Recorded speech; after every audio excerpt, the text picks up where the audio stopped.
Cortney Bailey, of Bailey Clean Energy Technology, lay in his hospital bed, trapped between a nightmare and the unbearable truth. He wrestled with it every night. The same scene, the same storm.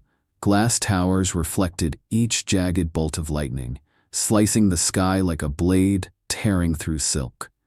The city below churned with chaos. Rain didn't fall, it attacked. It thrashed the streets, pooled in clogged gutters, pounded against steel awnings with relentless fury.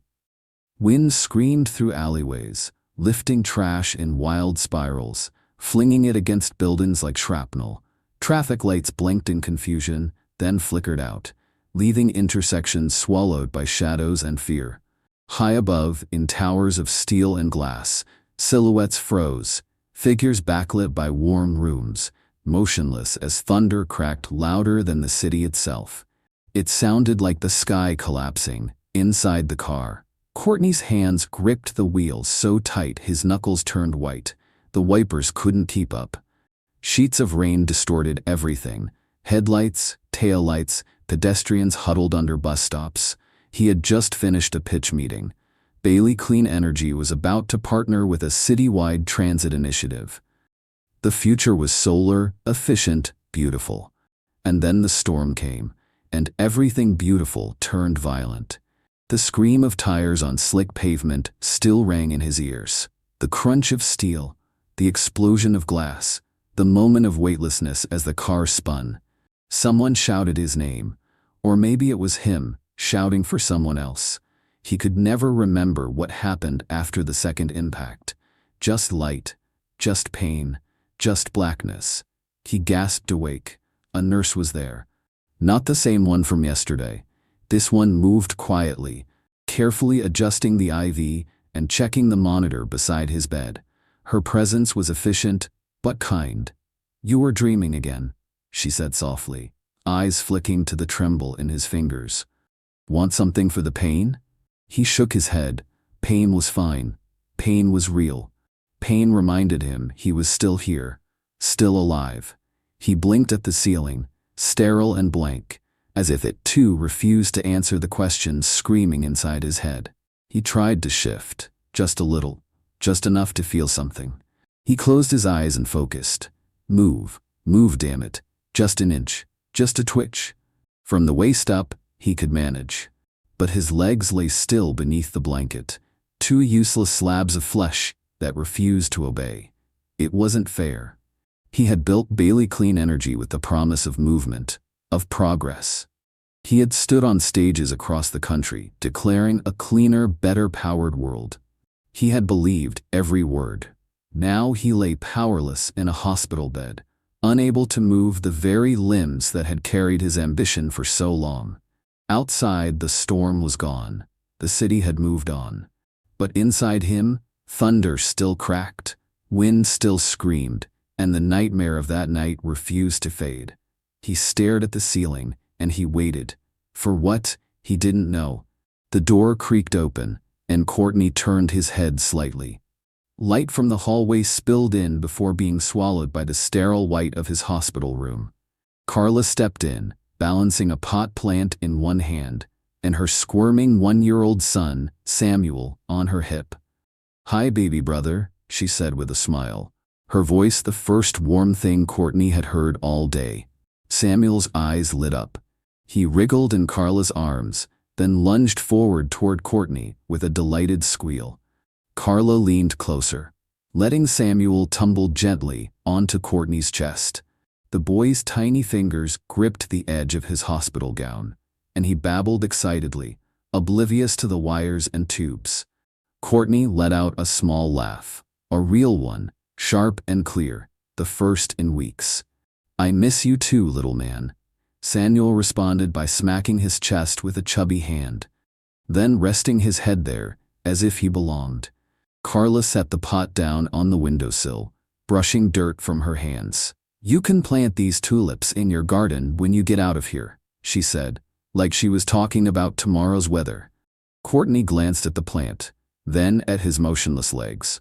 "Thanks," he muttered, "but not sure what good I'll be." Carla spun on her heel, her expression shifting instantly from sisterly warmth to steel. "Stop that," she snapped. "No pity party. The doctor said they'll know more once the swelling goes down. Until then, no writing yourself off." Cortney looked away, jaw tight. She wasn't wrong, but it didn't make it easier to hear. Carla moved to the edge of his bed and leaned down, her voice lower now, intense. "I need you back in that office. I'm your CFO. Numbers and money I can handle. But people? That's your area. Vision? Leadership? That's all you. This is your company, Cortney. You built it. So if you can't fight for yourself right now, then fight for that." Cortney blinked. Her words hit harder than the thunder ever could. He turned back toward her. "You really think I'll walk again? I think you're not dying," she said simply. "And I don't believe in quitting before the end of a story." Samuel was now trying to crawl up Cortney's shoulder, making squeaky noises like a rubber duck.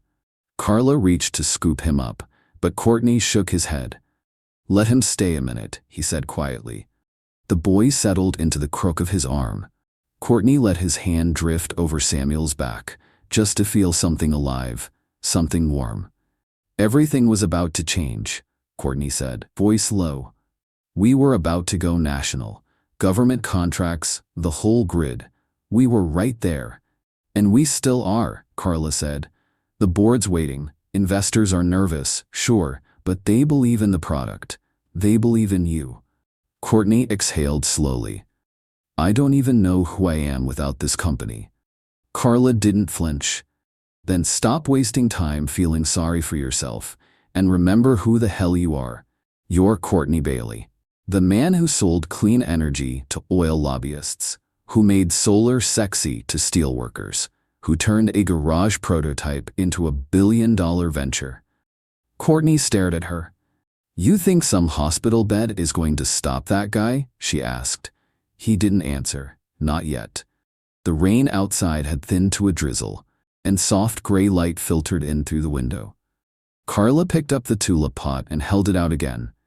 "They'll need sunlight, and water, and time," she said, "kind of like you."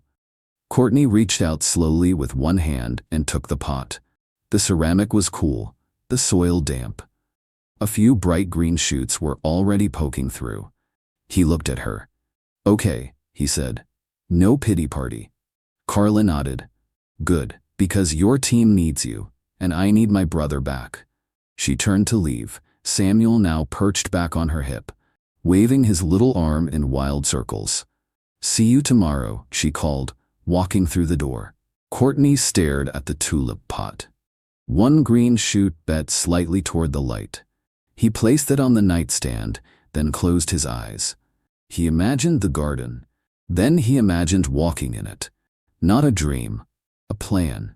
Not tomorrow, but someday. And that was enough, for now. As the days passed, the sterile hush of the hospital room began to soften. First came a bouquet of wildflowers from his college roommate, Marcus, unapologetically chaotic, like the man himself. Then a card stuffed with dad jokes from his uncles in Georgia. More flowers followed, lilies from his aunt, a minimalist arrangement of bamboo stalks from his old boss at the Energy Commission, even a handmade card from one of his intern's kids with a stick figure drawing of Mr. Bailey's big comeback. Cortney's nightstand turned into a jungle of bright stems and vases, and the whiteboard on the wall, once scribbled with medical reminders, had been overtaken by taped cards and cheerful messages. Most made him smile, a few made him ache, but only one made him feel something different entirely. It was a single pot of tulips, green shoots just beginning to bloom. No note, no card. Just there, on the windowsill. Quiet and beautiful, like a secret whispered instead of spoken aloud. He knew immediately. Violet. She owned the flower shop tucked between the cafe and the bookstore downtown. Violet's Bloom. Quirky little place, with hand-painted signs and always a faint scent of lavender in the air. He'd wandered in 4 years ago, looking for something special for Carla's college graduation. She had helped him pick out yellow roses, Carla's favorite. He left with the flowers, but he'd also left with a reason to come back. And he did, again and again. Birthdays, board meetings, or no reason at all. Sometimes he'd pretend to need advice on succulents. Or linger too long browsing petals he already knew by name. They'd talk about music, books.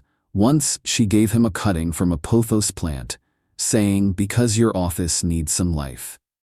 They danced around each other like two people walking the same circle, too proud or too scared to cross the middle. But he knew those tulips were from her.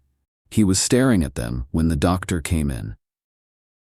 "Good news," Dr. Harlan said, flipping through a chart. "Some of the spinal swelling's reduced. That's encouraging. Tomorrow we'll run another MRI and a nerve conduction study. See where we're really at." Cortney looked at him, heartbeat quickening. The doctor smiled. "And today we start physical therapy. Just range of motion work. Nothing fancy. Also, mental health is part of recovery.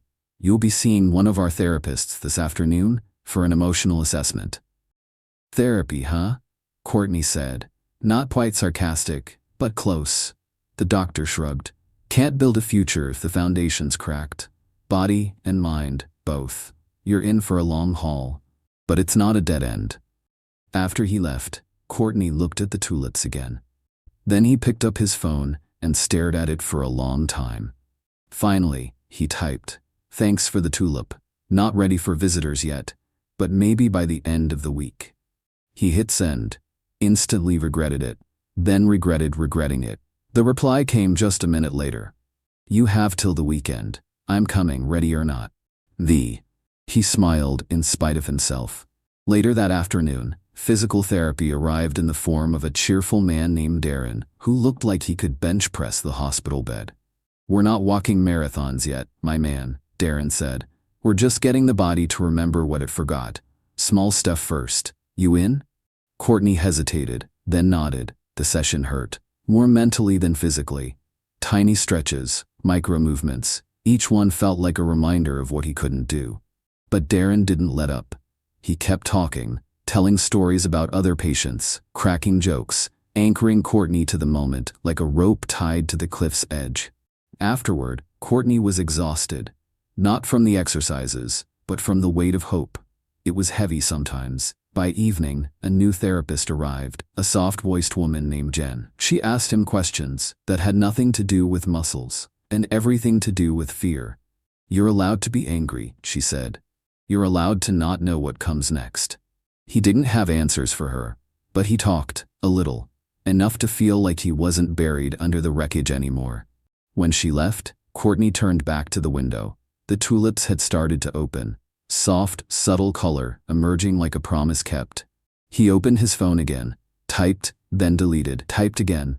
"Weekend works. Don't bring more flowers, just you." He didn't send it.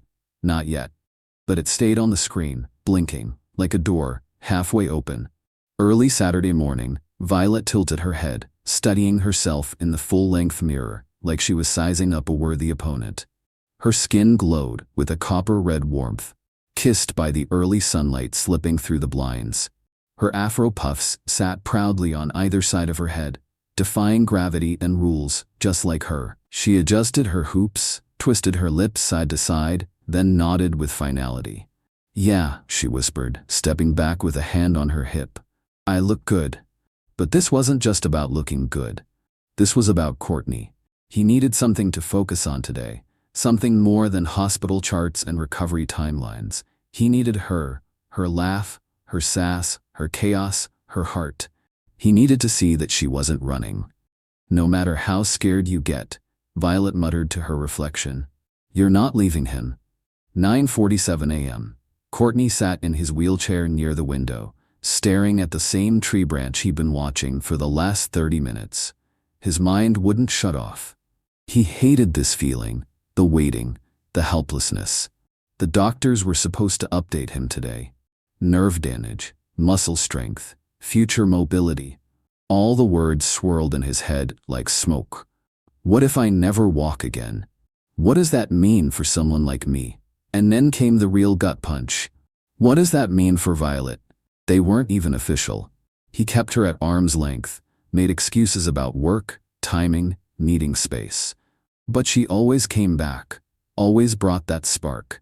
And now she was coming today, knowing full well he might not ever walk again.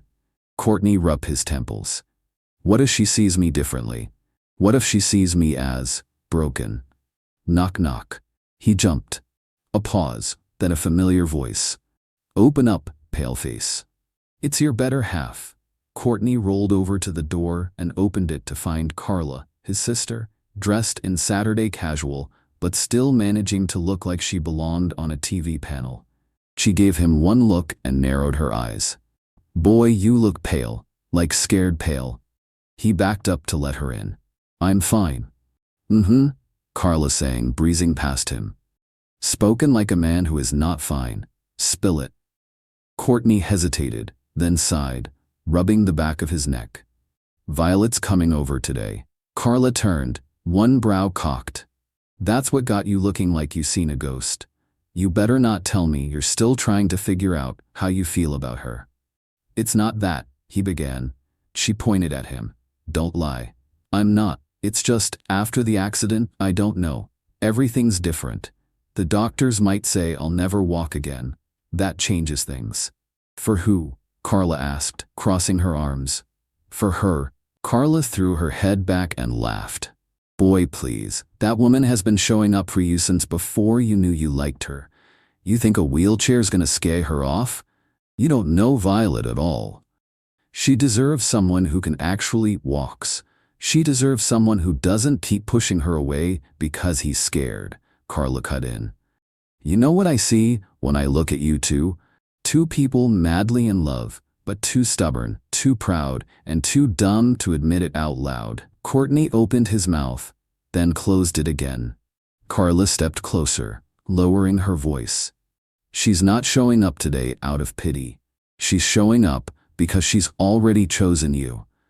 But she can't keep proving it if you keep acting like she might vanish.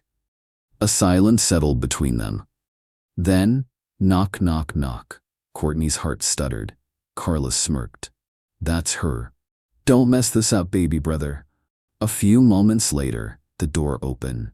Violet stood there in all her glory, a vision in gold hoops, a denim jacket, and high-waisted joggers that made casual look like art. Her afro puffs bounced as she grinned wide. Hey, she said softly. Cortney exhaled, almost smiling. Head. She leaned in, kissed his cheek, then looked him over with a half smirk. You were worried I didn't come. He gave her a look. I can always tell, she added, stepping inside. That scrunched-up thinking face? Baby, you can't hide nothing from me. He chuckled, relaxing just a little. Violet turned to him and said, You don't need to impress me.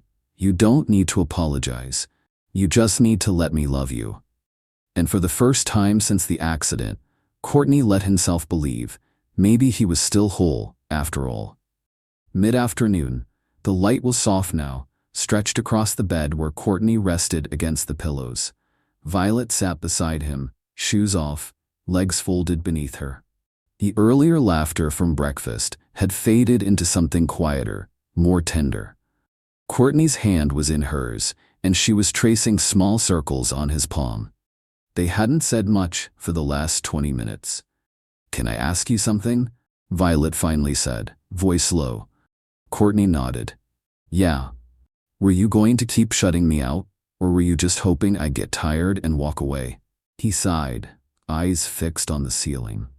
I didn't know what to do. Every part of me felt like a project under construction, physically, mentally, emotionally. You deserve someone who can show up whole, not broken into parts.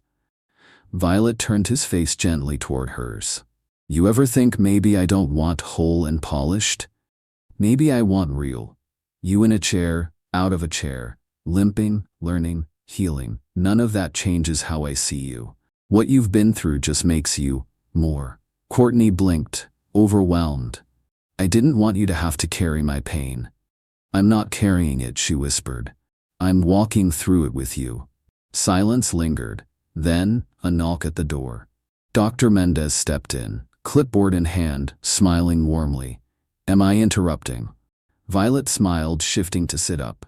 No, come in. Dr. Mendez moved closer. I have your MRI results, Cortney. There's been some positive nerve response. We're not out of the woods, but with intensive therapy, you may regain partial mobility over time. It won't be quick. It'll be frustrating, but there's hope. Cortney's chest rose and fell with emotion. So, I might walk again? Possibly. But even if you don't, not in the same way, it doesn't mean you stop living. He nodded slowly. Thank you, Doc.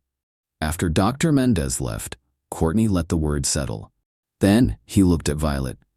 You really sticking around for all of that? Violet gave him a smirk. Boy, I already brought my bonnet. I'm not going anywhere. After a few weeks in the hospital, Cortney rolled into his home office, the lights on for the first time in months. Papers had dust. Plans were half complete. Violet helped him adjust his laptop on the desk. He pulled out his phone, ready to get his life back on track. Time to make some calls. He hit dial. Carla's face popped up on the screen with a full beat face and a head wrap. Look at my baby brother back in his throne, she teased.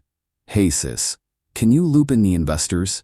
I want to move forward on the solar initiative, just remotely for now. We've got work to do, and I've got a new timeline. Carla blinked, then smiled proudly. I'll make it happen. Good.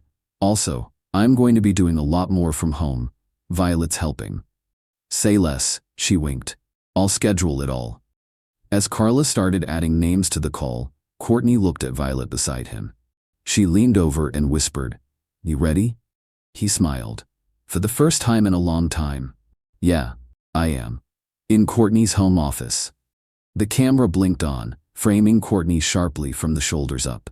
His voice, smooth and steady, cut across the speaker as the last of the investor tiles joined the call. Good morning, everyone. Let's get to it. Behind him, natural light poured in from the window, and Violet moved quietly in the background, adjusting the blinds before disappearing from view. Though seated in his wheelchair, Cortney commanded the screen like a man standing tall in a boardroom. I know the last few weeks brought a lot of uncertainty, especially after the accident. But I want you all to hear this from me directly. I'm still here, and so is this vision. He clicked to the first slide on the shared screen. A revamped rollout of the solar initiative, now restructured into quarterly goals he could manage remotely, with Carla acting as interim COO. We're not just pivoting. We're evolving. Smarter, leaner, more scalable. The next 18 months won't just be about survival. It'll be about impact. Carla, tuned in from her sleek office, nodded with a proud grin. One by one the investors nodded too, expressions turning from wary to impressed. And while I undergo rehab, I've already built in systems to ensure full operational oversight. No interruptions, no excuses. Then applause began. Virtual claps, thumbs up, satisfied smiles. Cortney, one investor said, We're with you, all the way. He nodded, his smile slow but deep. Good, because this is just the beginning. Cortney made a calendar schedule of what his daily routine will be. Early afternoon, kitchen countertop therapy schedule. The rest of the day unfolded like a rhythm finally learned.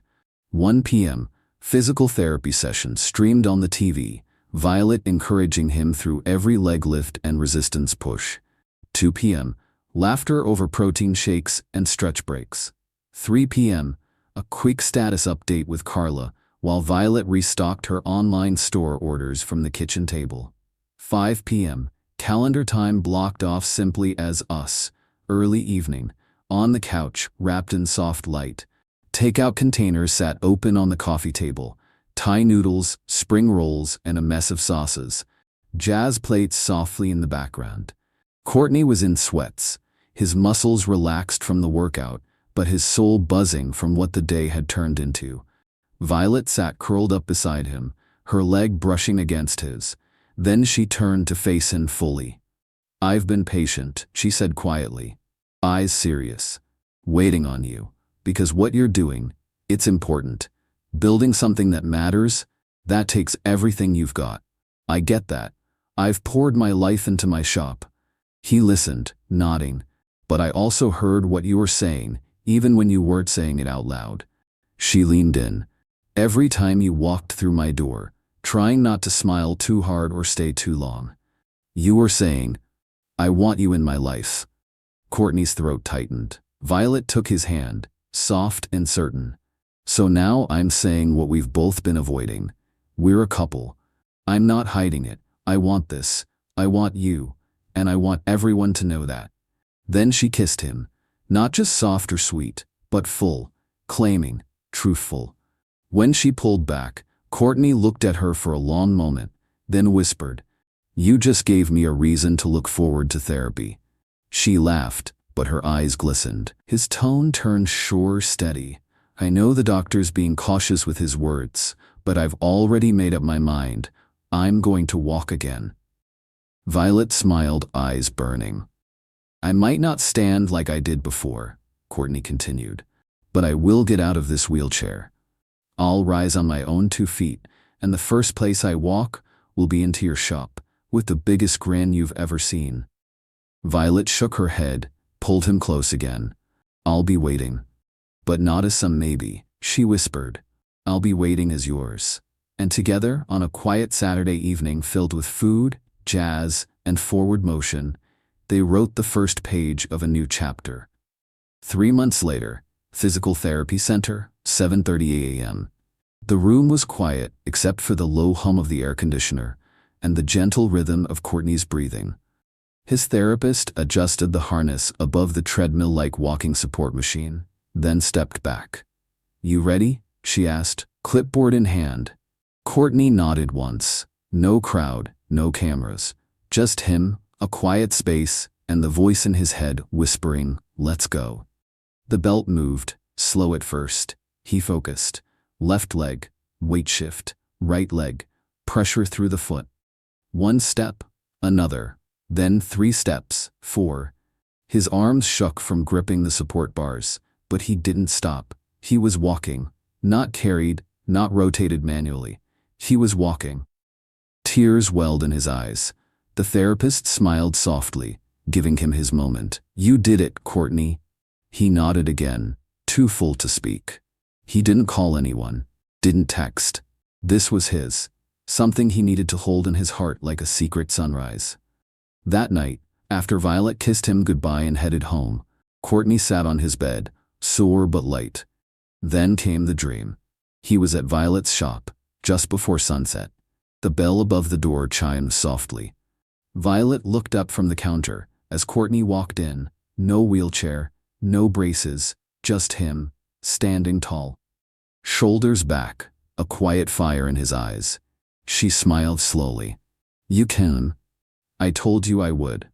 He reached into his pocket and pulled out a small velvet box. I didn't just come to visit, he said softly. I came to ask you to spend the rest of your life with me. Violet gasped, eyes wide, hand flying to her heart. He smiled. From him dream, saying to himself, someday soon, that's exactly how it'll happen. The next day, sitting in Cortney's living room, toys littered the rug, and a tiny race car zipped across the floor. Samuel, Carla's son, let out a victorious vroom as Cortney made a dramatic crash sound with his own toy truck. They both laughed, loud, unfiltered, joyful. Cortney leaned back on his elbows, watching the boy, heart full, in a new, different way. Carla, leaning against the doorway with her coffee, smiled. You'd be good at this, you know. Cortney raised an eyebrow. Wrecking toy cars? No, she laughed. Being a dad. Violet and you? Y'all would make great parents. Cortney looked down at Samuel, now trying to build a tower with alphabet blocks. You think so? I know so. Cortney's voice dropped into something quieter, more certain. Carla, I need your help. She looked at him curiously. With what? He met her eyes. I want to go ring shopping, but I need your help figuring out what kind of ring Violet would love. Carla blinked, then screamed. Oh my God, yes, it's about time. She nearly spilled her coffee. I've been waiting years for this moment. Cortney chuckled, trying to calm her. Okay, let's not scare the kid. Nope, I'm all in now, Carla said, pacing in excitement. Give me a couple of weeks. We're gonna slow walk this. Real quiet, keep her in the dark. She won't see it coming. She paused mid-thought. We might need a decoy shopping trip. Maybe pretend it's my anniversary or something. Cortney grinned, shaking his head. I knew you'd make this a production, Carla smirked. You're my baby brother. You're not going into forever with just any ring. She's getting a masterpiece. Later that night, he sat in bed, hand over his heart, replaying the moment his legs moved again. Not perfectly, not smoothly, but his own. The dream returned to him, full of hope. Violet's smile, the bell over the door, the box in his hand. He dozed into deep sleep, dreaming about a life with Violet. Saturday afternoon at an upscale jewelry store. Soft jazz floated through the air. Clinking glasses of sparkling water, offered by well-dressed associates. Velvet trays of diamonds glittered beneath the showroom lights like a sea of stars. Violet stood near a glass case, arms crossed, her expression somewhere between amused and skeptical. All right, she said, narrowing her eyes at Carla. What's really going on? Carla, feigning innocence like a pro, blinked. What do you mean? Violet gestured around. This is the third time we've been to a jewelry store in 2 weeks. The same store. I know your anniversary isn't for another 4 months. Your husband always gets you lilies on that day. And I haven't seen one petal in this store. Carla laughed, placing a hand over her chest like she'd been caught mid-heist. Okay, you got me. Violet raised an eyebrow. Carla motioned toward the wedding ring section. So, this ring? The one my husband bought me? It was sweet, but we didn't have much money back then. He promised someday he'd upgrade it. Violet softened. That's actually really sweet. It is, Carla agreed. But now I'm trying to plant the idea in his head, before our next anniversary. But I can't drop hints if I don't even know what I want. She turned, grinning slyly. Which is why you're here. I need help figuring out what I like, so I can manipulate my husband like a good wife should. Violet burst into laughter, shaking her head. You're too much. I'm serious, Carla said, linking arms with her. Come on, let's look. You're the stylish one anyway. You'll know the good stuff when you see it. The two women stood side by side, slipping rings onto their fingers, holding them up to the light, admiring and playfully critiquing each one. This one's too sharp, Violet said, waving her hand around. I'd poke someone on accident. Carla held up a thick platinum band, too chunky for me. Feels like I'm wearing a handcuff. But then, halfway through the tray, Violet slid on a delicate vintage-style ring. White gold, with a round, brilliant cut diamond surrounded by a halo of tiny sapphires. Her breath caught ever so slightly. She turned her hand slowly under the light. Her voice softened. Oh, wow. Carla tilted her head, watching closely. Violet stared at her reflection in the glass. This feels like something someone would wear when they're sure. Like they're stepping into the next chapter of their life. Carla said nothing, just memorized the shape, the band, the exact placement of sapphires. Violet, still half lost in the moment, smiled. But you're the one ring shopping. Carla blinked herself back into character. Oh right, yes, me. Playing mind games with my husband. Carry on. They both laughed, and Carla casually took a photo of the ring on Violet's hand, while pretending to check her messages. The next day at same jewelry store, Cortney rolled through the front door of the boutique, dressed in a crisp sweater and jeans, his wheelchair sleek and polished, like he was walking in with power. Carla was already waiting, her grin wide and proud. I found it, she said quietly. It's perfect, and more importantly, she picked it. Cortney looked up as the associate retrieved the ring from the back, placing it on a velvet tray. When he saw it, his heart hit his ribs. Simple, elegant, strong, Timeless, just like her. Carla leaned in. She looked at it like it was hers before she even knew it. Cortney reached out, brushing his fingers across the ring. "I'm gonna walk into her shop with this," he whispered. "Not in a chair. On my feet." Carla squeezed his shoulder. "Then let's get you ready." Back at Cortney's home in the mid-morning light. The garage that had once been a dusty place for storage and tools, untouched for years. But now, it buzzed with the soft hum of computers. Blueprints pinned to corkboards.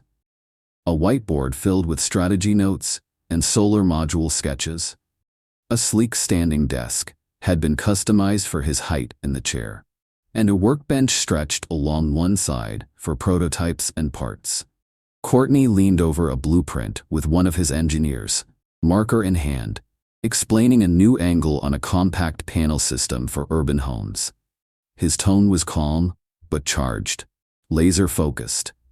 They wouldn't know it, but he'd already been up since 5 a.m. By 6, he'd led a virtual strategy meeting with investors and the board, walking them through expansion plans and new partnerships. By 7:30, he'd reviewed project timelines with his operations lead.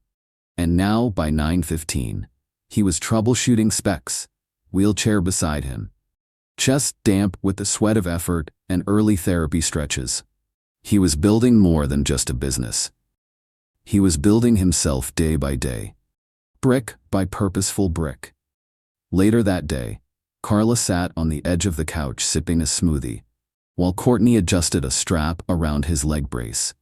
His in-home physical therapist, Marcus, had just left after a brutal session of core and resistance training. "I'm telling you," Cortney said, panting lightly, "the gym was easier than this." Carla smirked. "Because the gym didn't make you cry with a rubber band around your knees." She studied him for a long moment, her smile softening. "I'm proud of you." Cortney glanced at her, then looked away. "I'm not doing this for praise." "I know. You're doing it for her." "I want to walk into that shop. On my feet," he said quietly. "But I've also accepted that if I can't by spring, I'm going to ask her anyway." Carla blinked. "You serious?" He nodded. "I love her. I'm not waiting for perfection to tell her that." Carla swallowed hard, touched. "She won't care either way, you know that." "I know, but I care." They sat quietly for a beat, until Cortney's voice broke the silence again. "I want to set a realistic timeline, with your help. Something focused but honest. I'm working with Marcus 3 times a week now. In the afternoons, before she gets off work. No excuses." Carla smiled again. "In the mornings, dedicated to the company. My team is sharper than ever. I finally set up the garage as a functioning on-site hub. I can work with the staff hands-on, review builds, test concepts. You're taking your life back." "No," he said. "I'm building the life I want." Across town, Violet stood behind the counter, casually checking the day's sales on her tablet. Her shop assistant handled the final customer, flipping the close sign for the night. "You don't have to stay late," Violet said. "I know," her assistant replied with a smile. "But I like seeing you happy again." Violet blinked at her, confused. "You've been smiling to yourself a lot lately." Violet tilted her head. "Have I?" Her assistant grinned knowingly. "Mm-hmm." Violet chuckled, brushing it off but inside. She felt the truth of it. Every time Cortney's name popped up on her phone.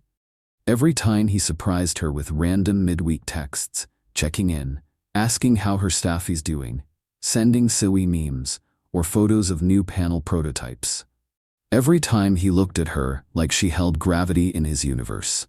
"Yeah, guess I am. Cortney and I are doing great. I can't help it, he makes me smile." Cortney's bedroom. That night, he lay in bed, sore but satisfied, staring at the ceiling with a small velvet box hidden in the drawer beside him. His mind ran through schedules, therapy routines, meeting agendas. But his heart was focused on only one thing, Violet. He was getting stronger. But even if he wasn't where he wanted to be by spring, he was exactly who he needed to be, for her. And someday soon he was going to prove it. Midday Sunday. Carla flipped open her laptop, eyes gleaming with excitement. Cortney sat across from her, notebook open, hands folded, trying to play it cool, but the nerves were real. "You look like you're planning a heist," Carla teased. "This is a heist," Cortney shot back. "I'm trying to steal her heart forever." Carla placed a hand over her chest. "Okay, Casanova, you already got it. Now let's make sure you don't fumble the moment." Cortney chuckled, but his eyes turned serious. "I don't know if I'll be walking by spring, and even though I'm pushing hard, I need a plan that feels intentional, even if I'm still in this chair." Carla nodded. "Got it. Then we make it about her. Her shop, her world, her heartbeat. Because wherever Violet is, that's home." Spring had arrived, Cortney had made progress, but the way he hoped, but he gave himself a timeline, and now it was here, and he had waited long enough. Carla stood with the assistant manager at the flower shop, Jasmine, a bubbly 20-something with a love for candles and good gossip. "Violet going to freak," Jasmine whispered as they pulled out boxes from the back. "That's the goal," Carla grinned. "You must keep quiet. This is a surprise." They rolled out vintage rugs, brought in soft lighting, strung fairy lights in the front windows, and stacked candles in her favorite scents across the shelves. A few of Violet's framed, early days photos were placed near the register, and a speaker was synced with Cortney's curated playlist. Slow jazz, old school soul, a little neo-funk for good measure. In the center of the shop, a space was cleared, just large enough for two people to sit, or stand, together. At the back of the shop, Jasmine hung the chalkboard sign that read, "Love found its way through every open door." Cortney's house. That evening, Carla reviewed the checklist with him, giddy. "Okay, flowers will be delivered. Jasmine will keep her at the shop late with a fake inventory issue. We'll roll you in through the back just before sunset."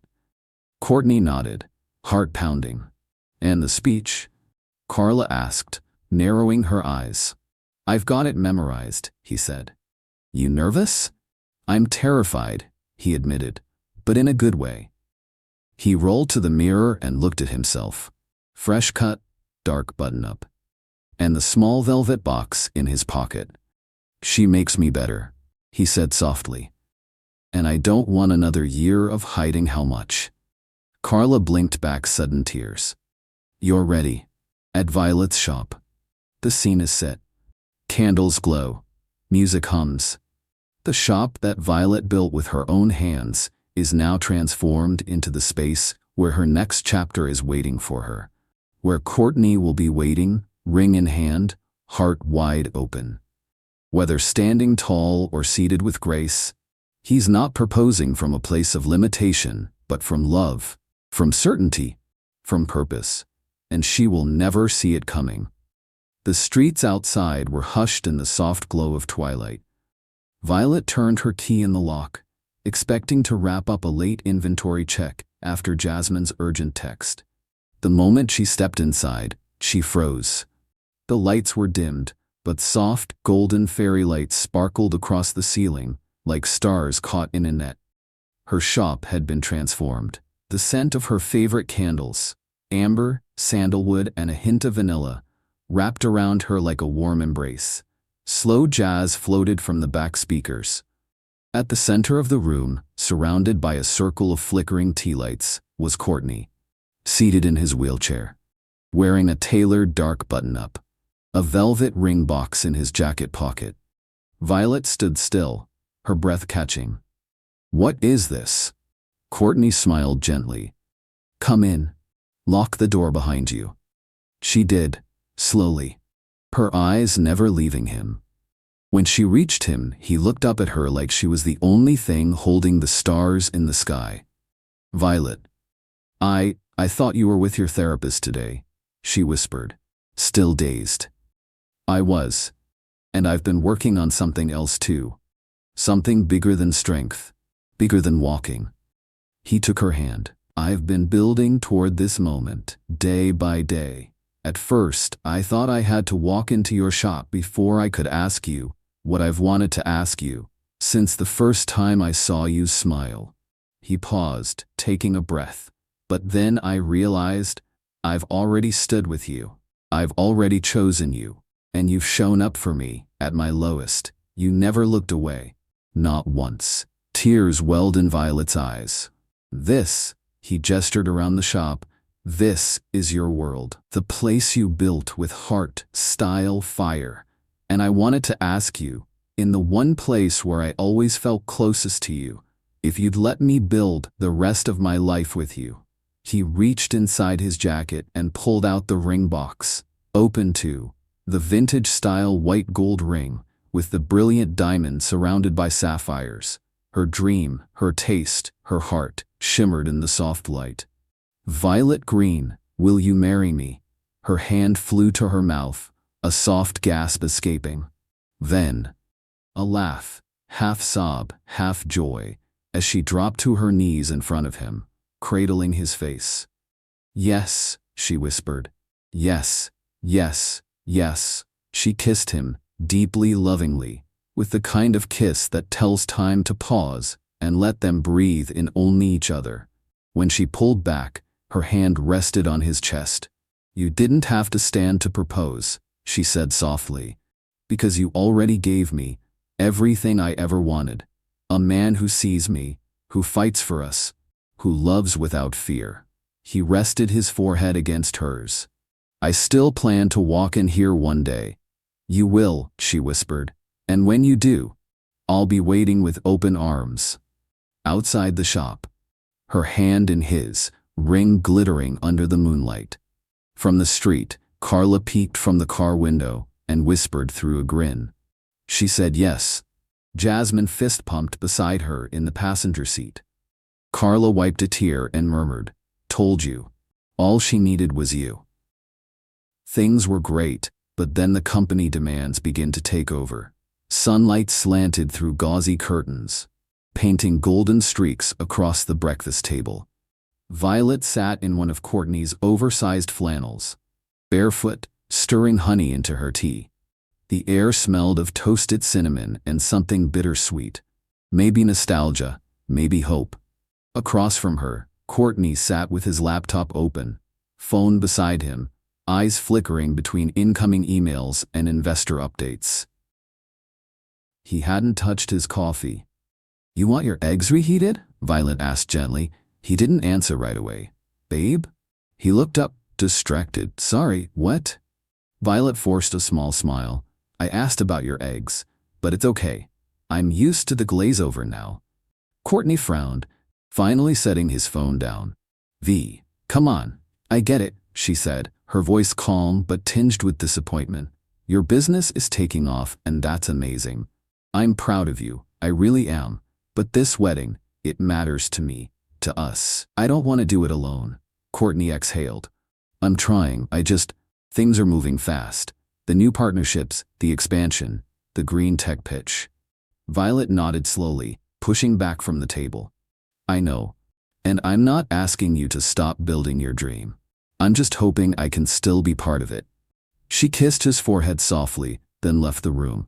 Cortney sat there for a long moment, her words sinking deeper than any investor's note ever could. Carla reviewed staff reports on her tablet, but her mind was elsewhere. She'd seen the change, the way Violet was holding space with less light in her eyes, the way Cortney was checking boxes but missing the moments. It wasn't neglect. It was imbalance. And Carla knew something about that. So she called a meeting with the senior leadership team. "I'm restructuring the executive duties," she announced. "For the next 60 days, I'm stepping up as acting CEO. Cortney's been leading this company with vision and sweat since day one, but now he needs space. Not because he's burned out, but because he's getting married." A few surprised glances exchanged around the table. "Love is not a distraction," Carla added. "It's the reason you work so damn hard in the first place." Later, she texted her brother, "Carla, I need you now, not as your COO, as your sister. Violet wants to plan this wedding with you, not for you. The company will be fine, but I won't be if you lose her. Cortney stared at Carla's message for several long seconds. He didn't respond right away. Instead, he walked to the desk drawer where the wedding folder lay untouched for weeks. Menus, dress color swatches, venue mock-ups, Violet had once excitedly shown him.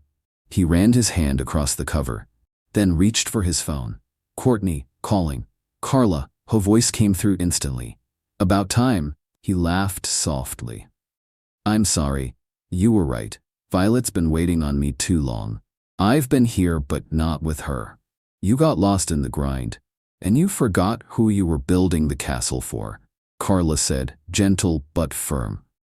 Well, he exhaled. You officially have my full attention. So what's next? She asked.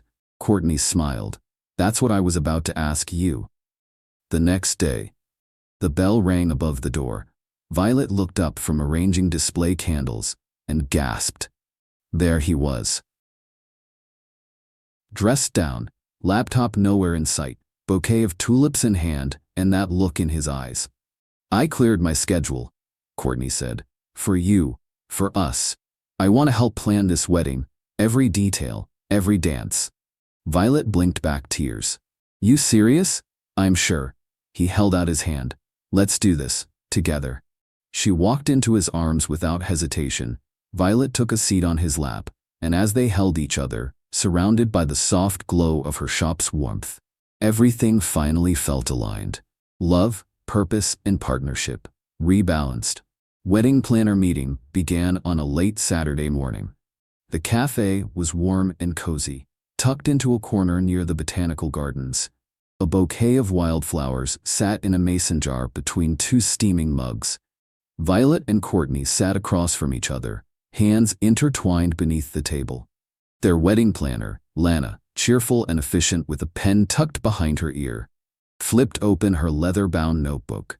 Okay, lovebirds, let's talk vision. Do we want urban chic, garden romance, beach escape, classic indoor ballroom? What's speaking to your souls? Cortney smiled at Violet. You go first. Nope, Violet grinned, eyes gleaming. You're not weaseling out this time. I've been planning this in my head since you walked into my shop the first time we met. You're part of this now. Lana chuckled. You two are already giving me power couple meets poetic elegance, just saying. Cortney laughed. Okay, I want something that feels like us, intimate, lush, not stiff. Violet added, personal, not cookie cutter, like a blend of soul and style. Lana scribbled notes, nodding. Got it. Color palette. Sunset shades, Violet said. Cool tones to balance, Cortney added. Lana looked between them and beamed. This is going to be stunning. Venue options. Cortney took a deep breath. Violet's shop. Violet's head whipped toward him. Wait, what? Cortney shrugged, eyes gentle. That's where it all started. You built your dream there. I thought we could begin ours there too. Her eyes glistened, hand tightening around his. You trying to make me cry in this cafe?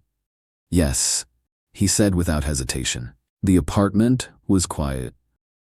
Just the low hum of a record player spinning a mellow jazz tune and the soft scratching of pens on paper. Violet sat curled in the corner of the couch, legal pad balanced on her knee, pen tapping against her lip. Cortney sat nearby, his laptop open but barely touched. Instead, he stared at a blank notebook in his lap, biting his bottom lip. You writing a business proposal or vows? Violet teased. Cortney smiled. Same thing, isn't it? Both need a solid foundation, clear purpose, and long-term commitment. She laughed and leaned over, reading the line he had scrawled. I knew you were mine when silence didn't feel empty anymore. Her breath caught. That's beautiful, she whispered. Cortney rubbed the back of his neck, shy. I'm not good with flowery words, but I mean it. She shifted closer, resting her head on his shoulder. You don't need to be flowery. You just need to be honest. He reached over and took her hand, lacing their fingers together. Then I'll start with this. I promise to keep choosing you. even when life gets loud, even when I get distracted. And I'll promise to pull you back, she said, gently but firmly. They both laughed. No fireworks, no rush. Just two hearts writing the language of their forever, side by side. 2 months later, the shop had been completely transformed. Fairy lights floated like stars across the ceiling beams. Wildflowers in soft sunset tones spilled from reclaimed wooden vases. A subtle trail of candles led down the aisle between rows of vintage chairs. It smelled like amber and fresh roses. The very air felt sacred. Behind a privacy curtain in the back, Cortney waited, dressed in a deep charcoal suit, sitting tall in his wheelchair, a ring tucked into the breast pocket over his heart. Footsteps approached, soft and slow. Then Violet's voice, quiet but certain. Is it bad luck if the bride sees the groom early, if she really means to? He turned toward her, eyes already burning. She stepped behind the curtain, radiant in a gown of ivory and pale gold, curls pinned with delicate floral accents. Her lips trembled into a smile as she took him in. I couldn't wait, she whispered. Neither could I, he said, voice thick. She knelt beside him, resting her hand on his knee. Whatever happens today, standing, walking, wheeling, I need you to know. I choose you, every version of you. Cortney cupped her face. I'll be waiting at the end, ready to start forever with you. She kissed him softly, then rested her forehead to his. They stayed there, in the stillness, two hearts wrapped in one vow, spoken long before the crowd would hear it. The wedding ceremony, that evening, the guests hushed as the music began. Sunlight streamed through the windows as the golden hour settled over the city. The back doors opened. Everyone rose. Violet appeared at the top of the aisle, her eyes locked on him. She didn't cry. She smiled, a smile so full of awe and pride and endless love, it could have powered the sun. Cortney was standing, with braces and a cane, each step slow and deliberate, but his own. The room held its breath. She made it to the altar in just seconds before she reached him. They met, hand in hand, in front of the shop window, where they'd once first laughed together. Carla officiated, blinking back her tears as she spoke. You both came to this moment with grace, honesty, and grit. Love like this doesn't show up for the camera. It shows up in hospital rooms, in therapy sessions, in late-night texts, in laughter during broken moments. And today, it stands tall. When it came time to exchange vows, Violet went first. I thought I knew what strength was. Then I met you. You didn't just survive, you let me in. And together, we built something beautiful. I promised to protect it for the rest of my life. Cortney took her hands, his voice shaking. I thought I had to be whole to love you right. But you never asked for perfect. You just asked for real. So here I am, standing on what we built. And I promise to never let you wonder how much I love you again. The crowd erupted as they kissed, slow and certain, like there was no rush to reach eternity. A quiet moment alone, in the back of the shop, after the dancing, after the speeches. Cortney and Violet stood barefoot under the hanging lights. I still can't believe you walked, she whispered. He smiled. You made me want to, not for the ceremony, but for the rest of our life. She leaned in. You didn't just walk down the aisle, Cortney. You walked me home. And in that quiet moment, no flashbulbs, no audience, two souls, finally aligned, danced together in silence, as husband and wife. 2 years later, late morning, Greenwood District. The streets of Greenwood bustled gently with spring air. Children laughed in the distance. Shop doors were propped open, music and scents spilling onto the sidewalks. The old flower shop, now expanded and renamed V and Vine, stood proudly on the corner, its windows framed in blooming vines, gold-lettered signage glinting in the sun.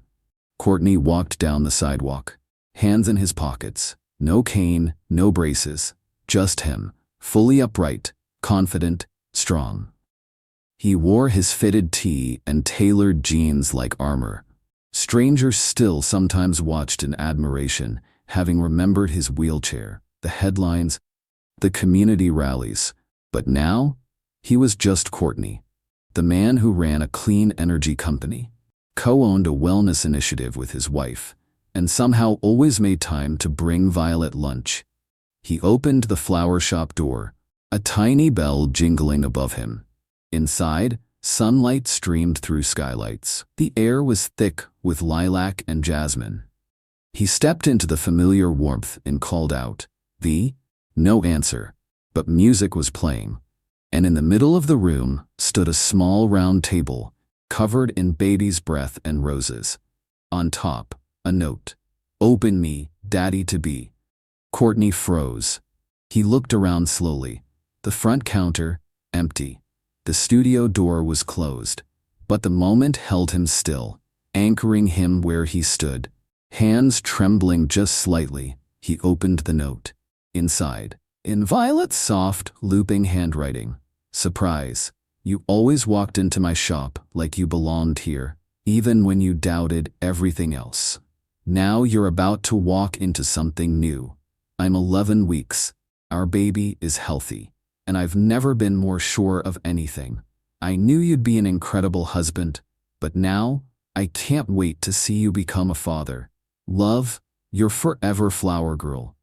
Cortney's chest tightened. He pressed the letter to his heart, blinking hard as the studio door creaked open. Violet stepped out slowly, wearing a shirt that read "Planting Something New." He let out a breath that caught between a laugh and a sob. "V." She smiled through happy tears. "Surprise?" He crossed the room in 3 long strides, wrapped his arms around her, and held her like she was the answer to every prayer he never said aloud. "I'm going to be a dad," he whispered. "You already are." They stood there in the middle of their shop, wrapped in jasmine, baby's breath, and the future, rocking slowly, quietly, together. The end. Hope you enjoyed Green Tea Tales. Help our channel to grow with likes, shares, and subscribes.